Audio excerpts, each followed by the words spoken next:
I think, sure, boys club or disproportionate numbers of men. It's still the case, and it's not just only the case in Massachusetts, still nationwide. We still have work to do in terms of getting to equal numbers, getting to equal representation, whether you're talking about state legislatures, whether you're talking about governors, whether you're talking about boardrooms or C-suite. So we still have work to do. That said, the good news is we have made progress, and you see that in Massachusetts. I'm the first woman to be elected governor in this state, and I was elected in a year where other women were elected, and in fact, right now, 5 out of 6 of our constitutional offices in Massachusetts are held by women. So that's a big deal. The Lieutenant Governor, Kim Driscoll, and myself were the first all-female 1-2 team in the country. So I'm really proud of that. I also see in the governor ranks nationally, there are some trends there as well. The number of women governors, Democratic governors and Republican governors, has actually increased significantly in just the last 5 years. So, we're making progress here in Massachusetts, but there's still more work to do. Well, it's an incredible honor. I was thrilled to be elected, to have the privilege to serve as governor. I love being Attorney General. I really did love that job, and I love being governor and having the opportunity to serve. I think it hit me. I remember when I was being sworn in and looking around this huge House chamber out at all of the people, including state legislators, but also all the guests out there, and realizing that this was going to be a big responsibility that I was walking into. I also remember sitting in that chair up at the rostrum where the governor sits, and I'm sitting in the chair and I realize my feet don't touch the ground. They don't make furniture for women, right? I mean, I'm sitting, to this day, the rostrum still, in fact, I was in it this morning, and when I sit in that chair, which is the chair for the governor, of course, they only had men, the exception of Jane Swift, of course, who served, we know, for a bit here. The other thing I noticed, too, is the reaction of young girls in particular, young women, seeing me elected, it means something to them. They come up and they comment about that, or their mom or their dad will comment about that. And I appreciate that. Look, I'm a firm believer that representation matters, right? We are only going to get the best laws and policies, and most importantly, outcomes, results, if we have representation in the room when those policies and decisions and laws are being made. But the thing about representation is, you can't just be it. It's hard, especially for women, because I think that we have grown up with so many stereotypes, so many barriers, and some of that has changed, some of it hasn't, right?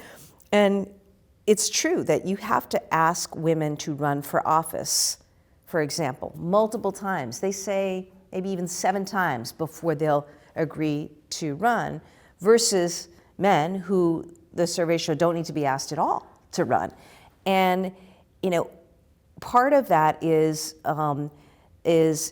women just haven't seen enough other women in office, and so being there as a woman sends a signal to others that you can do this. You can, and girls, they may not want to grow up to be governor, but the point is, whatever profession you look at, representation is really important so that others can see themselves in that and can aspire to that and work hard towards that.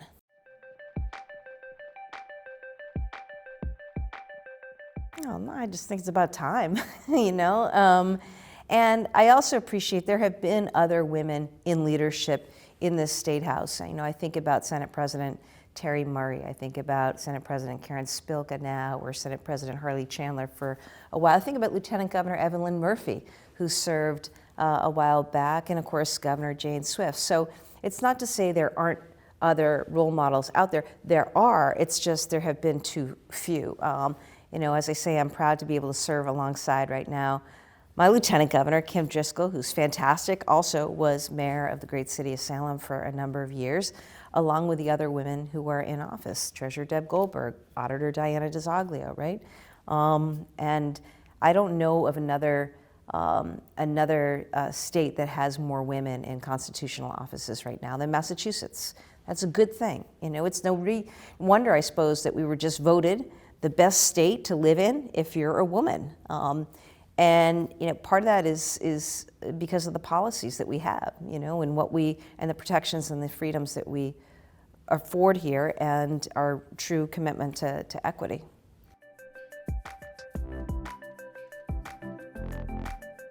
It's funny, sometimes this even happens when I go into rooms and, you know, I may be in other states, and they're expecting somebody else to come through the door and be the governor. They're not expecting a 5'4" woman to walk through the door and be the governor. I remember, you know, years ago I was at a conference, and this is when I was Attorney General, and the state trooper who was with me was mistaken for the Attorney General at the time. And, you know, that's just because of people's stereotypes and judgment, right? And the lens, and, you know, why it's just important to break that down, and to see more women in offices like governor or attorney general.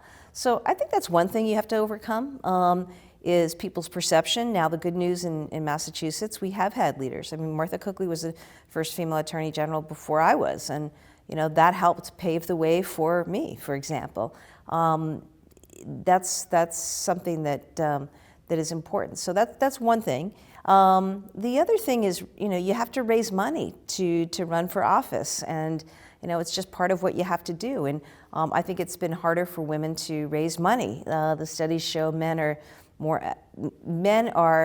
better able to raise money because, for some reason, people are more likely to give to men than they are to women. Again, it's an unconscious bias. There's something happening in that.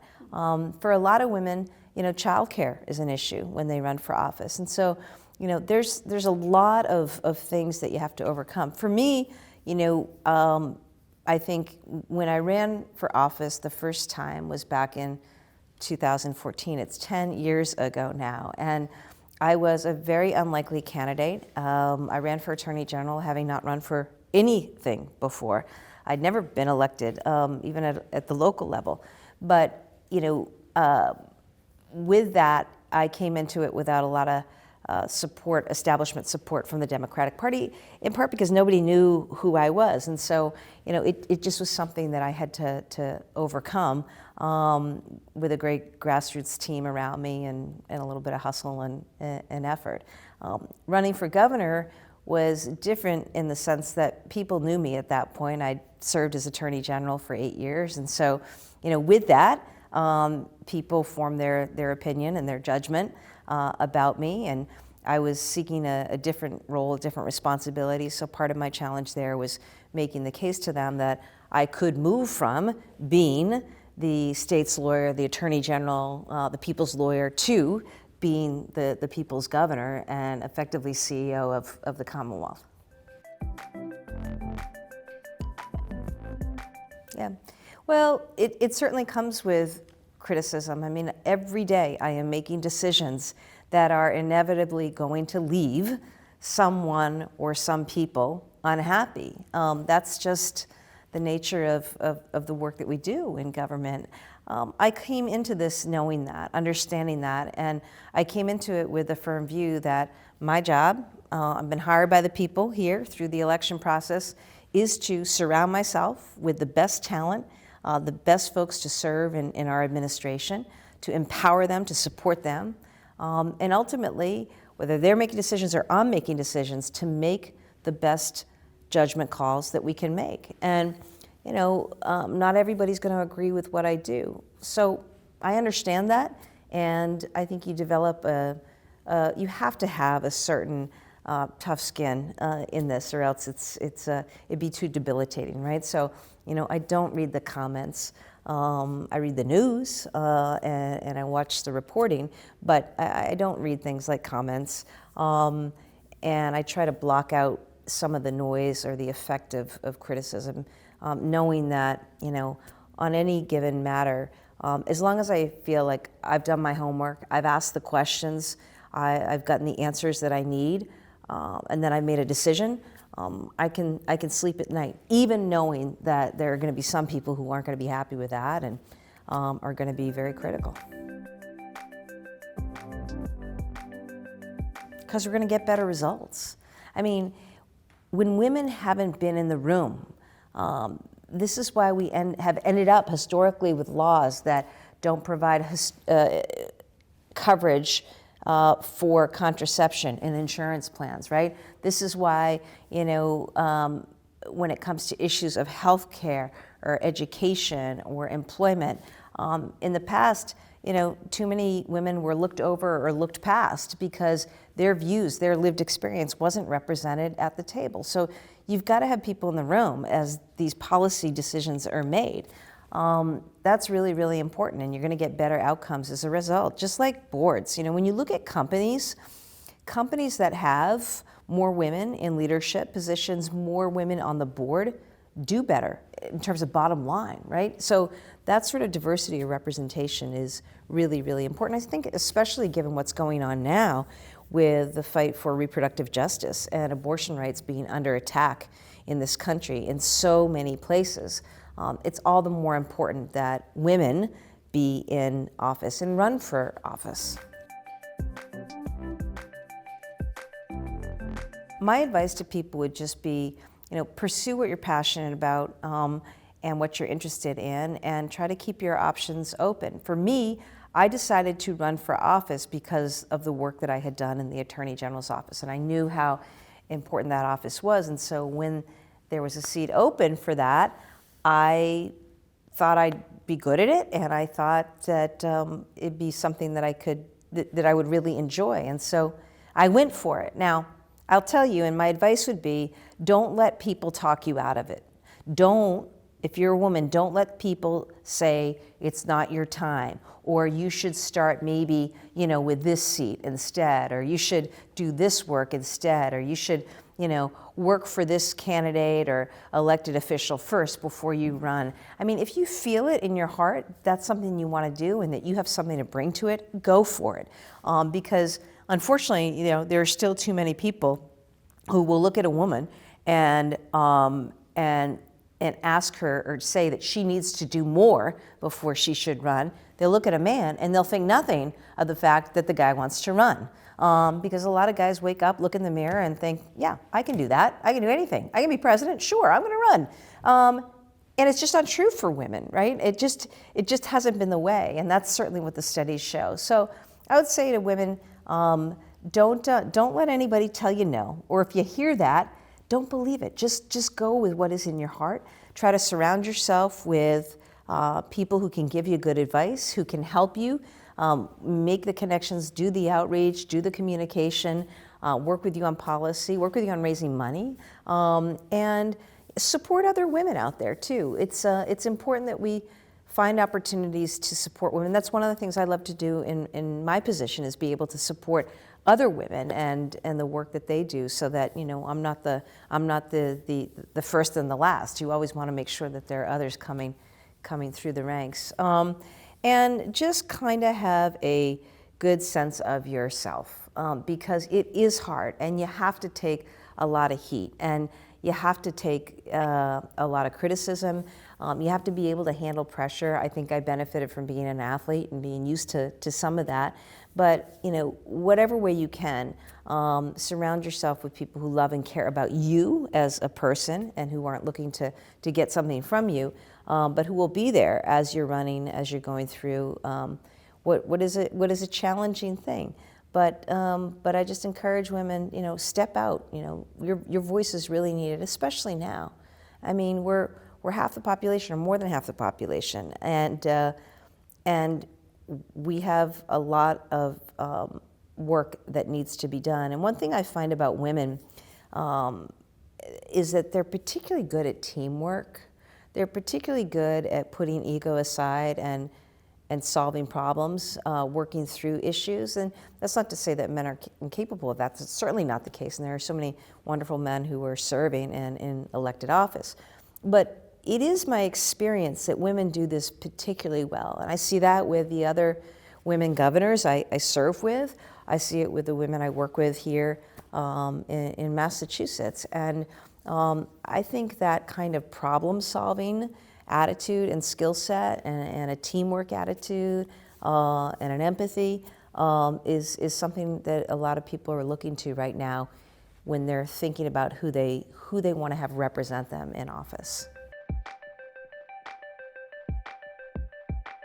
Well, I think we'll continue to see more and more women elected, and I think that's important because, as I say, it will get us to better laws and policies, better outcomes ultimately, with more representation in the room. It will also empower and serve as an example or a role model for other girls who are coming along and other young women who are coming along. And that is really important because we still don't have parity. We still don't have equity, when it comes even to women and their wages, right? We still have issues of pay equity in this country, and the numbers are even worse for women of color. So, we've got work to do. I still see sometimes in conversation or in meetings where women's voices aren't heard, aren't acknowledged, aren't affirmed. Again, I think a lot of this is unconscious bias, but to me, it still means we have work to do, because these are in meetings with me as governor, right? So people tend to come in and they're on their best behavior, right? That said, and again, I think it's unconscious, but I still see instances where, a woman is, she may have said something, but what she said isn't acknowledged until a man says it, and then it is acknowledged in the meeting, right? And I remember when I was Attorney General, I had a group come in. I can't honestly remember who the group was, but somebody had come in to meet with me as the newly elected Attorney General, and as a number of people, they came in, they sat around my long desk over in Ashburton on the 20th floor, and as they were coming to sit down, they all made a point of coming up to shake my hand. So I shake hands, and then we sit, and I sit at the head of the table. And then I look down the end of the table, and there is a woman, a younger woman, looking right at me. And of course, she had not, I had not had the opportunity to shake her hand or introduce myself to her or her to me. Why? Because when the men came in, they all boxed her out. And it's so, I took the meeting and I proceeded to ask her every question, because I actually knew, having been a young woman associate at the law firm, who probably had done the work, who'd done the homework, and who was the most prepared to give me answers as Attorney General. And I think the others took note of that in the meeting as I opened and said, "I'm sorry, I did not meet you." And we had an introduction, and we went from there. Oh gosh, I'm just trying to take it day by day. I mean, I've come into this job with big plans, wanting to make Massachusetts more affordable, more competitive, more equitable. We put a lot of points on the board, cutting taxes for the first time a year ago, right? I mean, the first time in over 20 years we've cut taxes in the state. I'm so pleased with our housing bond bill, to create more housing, free community college. I mean, there's been some really important work done, the work that we're doing on climate, fixing our public transit system. I mean, there's any number of things that I'm excited about that we have been working on, and there's always more work to do. So, for me, what I am focused on in terms of career is this job, trying to be the very best governor that I can be for the nearly 7 million residents of our great state, who are counting on leadership, who are counting on somebody who's going to put her best foot forward each day and have a team around her who's there to really listen to and deliver for residents and for businesses. Beyond that, I don't have anything other than I want to be a good partner at home and a stepmom to kids, and a daughter and a sister, and that's really kind of what I'm trying to do each day. Always a work in progress.